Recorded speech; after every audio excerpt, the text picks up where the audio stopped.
Більшість людей входить у новий рік однаково. Зі словами, з обіцянками, з ілюзією, що цього разу щось зміниться само. Але життя не змінюється від дат. Воно змінюється від структури. Стоїки знали це задовго до нас. Людина без внутрішнього порядку не рухається вперед. Вона просто повторює себе. Рік за роком. У нових декораціях, але зі старими звичками. Подивися чесно. Ти не застряг через брак таланту, не через відсутність шансів, і навіть не через обставини. Ти застряг через хаос. Хаос у режимі дня, хаос у думках, хаос у фінансах, хаос у стосунках, хаос у реакціях. Марк Аврелій писав, що життя кожної людини стає тим, чим її роблять власні думки. Але думки не можуть бути ясними, якщо все навколо без форми, без меж, без дисципліни. Сучасна людина живе на імпульсах, прокидається без плану, реагує замість діяти, споживає замість будувати і дивується, чому роки минають, а відчуття сили так і не приходить. Стоїцизм – це не філософія спокою, це філософія внутрішнього контролю. Він не обіцяє легкого життя. Він вчить жити зібрано. Бо там, де з'являється порядок, зникає паніка. Там, де є дисципліна, не потрібна мотивація. Там, де є структура, хаос більше не керує. Це відео не для всіх. Не для тих, хто шукає натхнення. Не для тих, хто хоче красивих слів. І точно не для тих, хто чекає ідеального моменту. Це для тих, хто готовий прибрати зайве, замовкнути і почати будувати себе системно. У цьому відео 6 стоїчних правил, які не надихають, вони ламають старі версії і створюють нову, тихо, без оголошень, без свідків. Якщо ти готовий увійти в новий етап не з обіцянкою, а з фундаментом, дивись уважно. Бо далі буде незручно, але саме з цього починається сила. Правило перше – наведи лад у тілі, здоров'ї та грошах. Будьмо чесні. Половина внутрішніх криз, про які говорять люди, це не екзистенція. Це виснажене тіло, розбитий режим і постійна фінансова тривога. Стоїки починали не з високих ідей. Вони починали з основи, бо людина, яка погано спить, погано їсть і постійно думає про гроші, не може бути вільною, як би красиво вона не говорила про філософію. Епіктет прямо казав: спочатку виріши, ким ти хочеш бути, а потім будь готовий втратити комфорт, звички і частину старого життя. Проблема в тому, що більшість хоче нову версію себе, не змінюючи нічого на рівні бази. Ти хочеш дисципліни, але лягаєш, коли заманеться. Ти хочеш сили, але тіло постійно в запаленні. Ти хочеш спокою, але живеш від зарплати до зарплати. Це не норма. Це самосаботаж, замаскований під важке життя. Стоїцизм дивиться на людину як на цілісну систему. Якщо фундамент тріснутий, усе зверху рано чи пізно падає. Тіло – це не естетика, це фізична форма твоєї волі. Коли ти регулярно рухаєшся, піднімаєш вагу, ходиш, бігаєш, ти щодня тренуєш здатність діяти всупереч лінії. Це і є дисципліна, проявлена в тілі.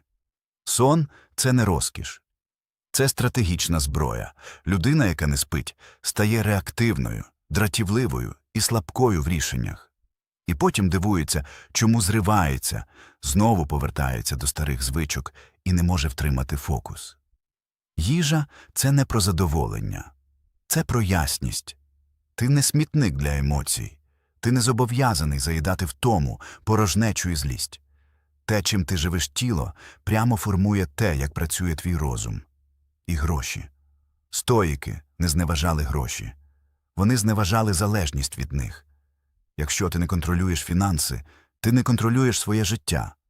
Бо страх рахунків змушує терпіти те, що принижує.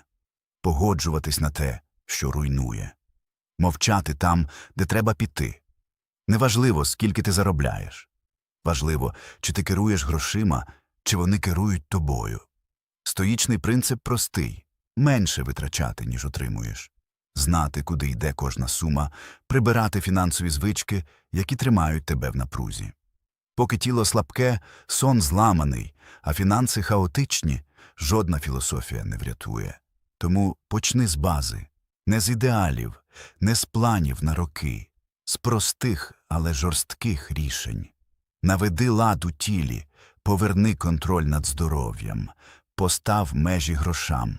Бо коли основа стає міцною, розум заспокоюється, хаос відступає, і вперше з'являється відчуття, що ти не виживаєш, а керуєш. Правило друге – очисти розум і наведи лад в емоціях. Ти можеш мати сильне тіло і відносний порядок у справах. Але якщо всередині шум, ти все одно в пастці. Більшість людей живе з постійним фоновим хаосом у голові. Думки скачуть, емоції керують рішеннями, настрій змінюється від слів інших людей, новин, повідомлень, дрібних тригерів. І люди вважають це нормальним. Стоїки вважали це формою рабства. Сенека писав, найбільша влада – це влада над собою, не над обставинами, не над людьми, а над власними реакціями. Подумай уважно, скільки рішень ти приймаєш не з позиції сили, а з позиції емоції.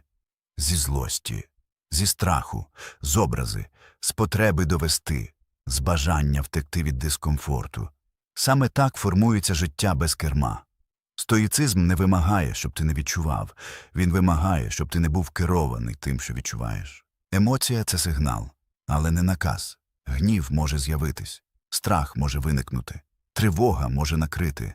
Але стоїчна людина не зливається з цим станом. Вона бачить його, називає і не діє з нього. Проблема сучасної людини – постійне перевантаження.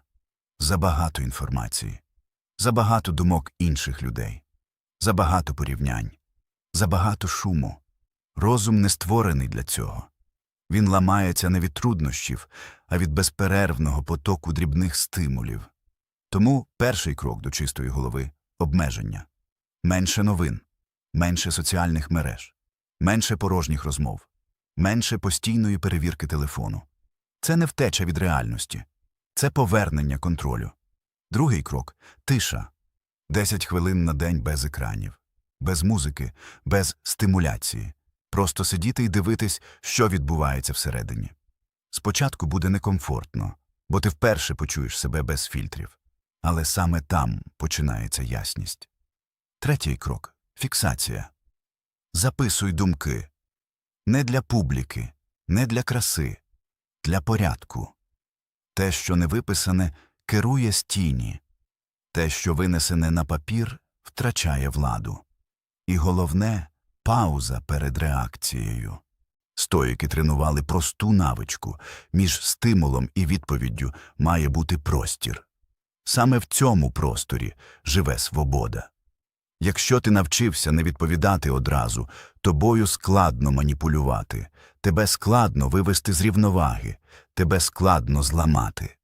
Чистий розум – це не порожня голова. Це впорядкована. Коли всередині тихо, ти починаєш бачити ясно. Коли бачиш ясно, дієш точно. А коли дієш точно, життя перестає розвалюватися. Правило третє – замовкни і створи нову версію в тиші. Є проста закономірність, яку люди не люблять визнавати. Чим більше людина говорить про зміни, тим менше вона реально змінюється. Вона пояснює, обіцяє, озвучує плани, розповідає, що ось-ось почне. І цим зливає енергію. Стоїки були жорсткі в цьому питанні. Чеснота не декларується, вона проявляється в поведінці. Епіктет писав, нехай твоя філософія буде видна у вчинках, а не в словах. Світ не потребує ще одного голосу. Світ реагує лише на результат. Подумай тверезо. Якщо б ти зробив хоча б половину з того, що озвучував за останні роки, твоє життя вже було б іншим. Але воно не інше. Бо слова створюють ілюзію руху. Коли ти розповідаєш про плани, мозок отримує мікронагороду, наче щось уже зроблено. Але в реальності не змінюється нічого. Стоїцизм пропонує протилежне. Не пояснюй, не анонсуй, не шукай схвалення, увійди в фазу тиші. Тиша – це не ізоляція, Це концентрація. Коли ти менше говориш, ти більше бачиш. Коли більше бачиш, ти чіткіше розумієш, що саме заважає. Коли розумієш, дієш точніше. Люди говорять, бо шукають підтвердження, бо бояться йти самі, бо хочуть, щоб хтось підбадьорив, дозволив, схвалив. Але внутрішня сила формується без свідків. Твоя нова версія не народиться на словах. Вона народиться в режимі, у повторенні, у непомітній дисципліні, коли ти починаєш тренуватися і нікому не кажеш, коли змінюєш харчування без пояснень, коли перебудовуєш день без оголошень, коли працюєш над собою і ніхто не аплодує. Саме там відбувається перелом. Сенека писав, що людина, яка постійно шукає оцінки ззовні, живе не своїм життям. Вона підлаштовується, грає ролі і втрачає напрям. Тиша повертає напрям. Ти перестаєш витрачати сили на образ і вкладаєш їх у сутність. Будь готовий до того, що в цій фазі тебе не помітять, не похвалять, не зрозуміють. Але це нормально. Будівництво завжди непомітне, поки не з'являється форма. І одного дня люди скажуть, що ти змінився. Не тому, що ти пояснив, а тому, що стало видно. Стоїчна позиція проста. Говори менше, роби більше. Показуй не словами, а станом. Бо справжня сила не потребує оголошень. Вона просто є. Правило 4. Відпусти все, що тягне тебе назад. Більшість людей не стоїть на місці. Вона намагається йти вперед із тягарем. Старі ролі, старі прив'язаності, старі версії себе, які вже давно мали померти. І кожного разу, коли рух не вдається, люди шукають нову мотивацію, нову систему, нову книгу. Але проблема не в тому, що треба додати. Проблема в тому, що давно пора забрати зайве. Стоїки називали це прямо прив'язаність. Не любов, не відповідальність, а саме прив'язаність до того, що більше не служить. Сенека писав, «Ніщо так не заважає руху вперед, як утримування за минуле. Бо минуле дає відчуття знайомості, навіть якщо воно болюче. Люди тримаються за те, що руйнує, бо це звичне. Знайомий біль здається безпечнішим за невідомий простір. Подумай чесно, що саме в твоєму житті ти давно переріс, але все ще носиш із собою? Можливо, це стосунки, які тримаються лише на спогадах. Можливо, середовище, де ти змушений зменшувати себе. Можливо, робота, яка з'їдає енергію і нічого не будує всередині. А можливо, це образ себе, який давно не відповідає тому, ким ти можеш бути. Проблема в тому, що ти не можеш рухатися швидше, ніж дозволяє твій багаж. Стоїцизм не закликає до холодності. Він закликає до ясності. Все тимчасове. Люди, статуси, ролі. Навіть ти сам у своїй теперішній формі. І якщо щось перестало відповідати напрямку, його треба відпустити. Не зі злістю, не з драмою, а з повагою до себе. Відпускання – це не втеча. Це вибір. Вибір не нести те, що не веде вперед. Марк Аврелій писав, що перешкода стає шляхом лише тоді, коли ти перестаєш з нею боротися і проходиш крізь неї. І дуже часто цією перешкодою є саме небажання розірвати старий зв'язок. Люди бояться втратити, але не помічають, що вже давно втрачають себе. Ти не зобов'язаний бути вірним тому, що робить тебе слабшим. Ти не зобов'язаний підтримувати те, що тягне вниз. Ти не зобов'язаний залишатися в середовищі, де ти не ростеш. Відпускання болить, бо це внутрішня смерть. Але кожна справжня зміна починається саме з цього моменту, коли старе більше не має доступу до твого життя. Коли ти знімаєш тягар, змінюється постава. Коли змінюється постава, змінюється напрям. Коли змінюється напрям, змінюється майбутнє. Стоїчна людина не накопичує зайве. Вона звільняє простір. Бо нове не приходить туди, де все зайнято минулим. Правило 5. Встанови межі і почни себе захищати. Є момент, коли потрібно сказати правду без прикрас. Ти виснажений не тому, що в тебе багато справ, Ти виснажений, бо дозволяєш надто багатьом мати доступ до себе. Чужі емоції, чужі проблеми, чужі очікування, чужі терміни. І ти все це тягнеш, називаючи це відповідальністю або добротою. Стоїки називали це інакше – відсутністю меж. Сенека писав, що людина втрачає велич не тоді, коли їй важко, а тоді, коли вона дозволяє іншим розпоряджатися її внутрішнім станом. І подивися чесно, скільки разів за день твій настрій залежить не від тебе, а від когось іншого. Ти намагався бути зручним, бути доступним, бути правильним. І в процесі перестав бути сильним. Межі – це не стіни. Це кордони. Вони не відштовхують правильних людей. Вони відсікають тих, хто живиться твоєю енергією. Людина без меж, як дім без дверей. У нього заходять, коли хочуть. Беруть, що хочуть. І йдуть, не прибираючи. А потім цей дім дивується, чому всередині безлад. Ти не зобов'язаний відповідати одразу. Ти не зобов'язаний бути доступним постійно. Ти не зобов'язаний пояснювати кожне своє рішення. Межа починається з внутрішнього рішення. Я поважаю себе. Епіктет вчив, що свобода починається там, де закінчується потреба подобатися. Поки ти боїшся розчарувати, тобою легко керувати. Люди, які не мають меж, часто живуть у напрузі. Вони постійно вибачаються, постійно пояснюють, постійно відчувають провину. Але провина – поганий радник. Вона не робить тебе кращим. Вона робить тебе керованим. Почни з малого. Скажи «ні» там, де раніше мовчав. Відійди, коли відчуваєш тиск. Закрий доступ туди, де тебе виснажують. Це не жорстокість, це гігієна. Марк Аврелій писав, що ніщо не варте того, щоб втратити внутрішній спокій. Але спокій не з'являється сам, його захищають. Межі – це спосіб зберегти ясність, а ясність – це сила. Коли ти починаєш себе захищати, змінюється все. Розмови стають коротшими, рішення – чіткішими, життя – тихішим. І раптом виявляється, що в тебе з'являється енергія. Не тому, що світ став добрішим, а тому, що ти перестав пускати хаос всередину. Правило 6. Увійди в новий етап зі структурою, а не з обіцянками. Кожен кінець року виглядає однаково. Слова, списки, наміри, фрази на кшталт «цього разу точно». Але життя не ламається від відсутності бажання, воно ламається від відсутності структури. Стоїки ніколи не покладались на настрій, вони покладались на порядок. Сенека писав, що саме в шторм видно, хто будував на камені, а хто на піску.